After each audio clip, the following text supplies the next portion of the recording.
আসসালামু আলাইকুম, কেমন আছেন সবাই? আশা করছি আল্লাহর শেষ রহমতে রমজান মাসে সবাই খুব ভালো আছেন। তো আমি আজকে ফালুদা করেছিলাম, সেই রেসিপিটা এখন আপনাদের সাথে শেয়ার করব।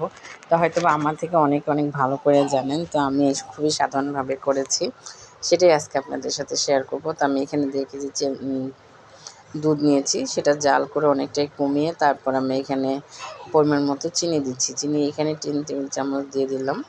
তো দিয়ে এখন একসাথে একটু নাড়াচাড়া করে খুব ভালো মতো, আর এই চিনিটা যেহেতু এইমাত্র দিয়েছে, আর একটু ভালো করে নেড়ে দুধটা একটু জাল দিব আর একটু কমিয়ে নেব। এখন আমি দুধটা ভালো মতো নেড়ে দিচ্ছি যাতে চিনিটা খুব তাড়াতাড়ি গলে যায়। আর ফালুদা একটু সকাল সকালই করেছিলাম দুধটার জালটা, যাতে একটু ঠান্ডা হয়, যেহেতু একটু গরম পড়েছে, তাই ভাবলাম একটু ফালুদা করে খেতে খুব ভালো লাগবে।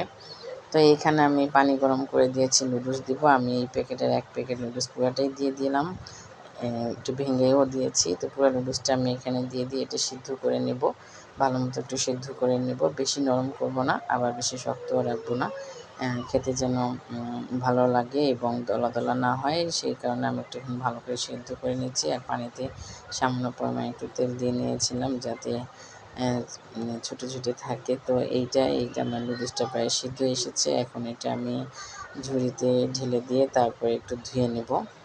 তো এখানে আমি সাবু দিয়েছি। তো এই যে সাবুটা, আমার দুধটা অনেকটা ঠান্ডা হয়ে গেছে, তারপর আমি এখানে সাবু দিচ্ছি। সাবুটাও সিদ্ধ করে রেখেছিলাম, আস্তে আস্তে এখানে মিশিয়ে দিয়ে দিচ্ছি। তো এখন হচ্ছে ঠান্ডা করার পরে আমি বাকি উপকরণগুলো দিয়ে দিতেছি। তো এখন দিলাম হচ্ছে প্রথমে সাবু।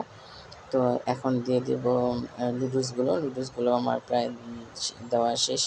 এই যে সব মিলিয়ে এখন খুব ভালো মতো নেড়ে দিয়ে আমি এইটা এখন ফ্রিজে নরমালে রেখে দিব ঠান্ডা হওয়ার জন্য। ইফতারের সময় আমি এটা নামিয়ে নিয়ে তারপরে পরিবেশন করব। এই তো আমি এখানে দিয়ে দিচ্ছি। আর আমি বেশি ফল ইউজ করিনি, শুধুমাত্র কলা ছিল, আনার ছিল আর আপেল ছিল। এই 3টি উপকরণ দিয়ে আমি ফালুদাটা সাজিয়েছি। তো আমার আমি এখন এখানে বেড়ে নিচ্ছি, আর কিছু বরফের কিউবও আমি এখানে দিয়ে দেবো, যাতে খেতে খুবই ভালো লাগে, ঠান্ডা ঠান্ডা লাগে। তাহলে বরফের কিউবটা দিলে তো খেতে আরও বেশি ভালো লাগবে। তো এখানে আমি এখন পরিবেশন করছি, বেড়ে নিচ্ছি। তো আমার এই রেসিপিটা কেমন হয়েছে অবশ্যই আপনারা লাইক কমেন্টস করে জানাবেন। আর আপনারা যেভাবে পারেন সেটা তো করেই খান। আমার রেসিপিটাও ট্রাই করে দেখবেন, খুবই সাধারণভাবে ঘরোয়া উপকরণ দিয়ে আমি করেছি। ভালো থাকবেন সবাই, আল্লাহ হাফিজ।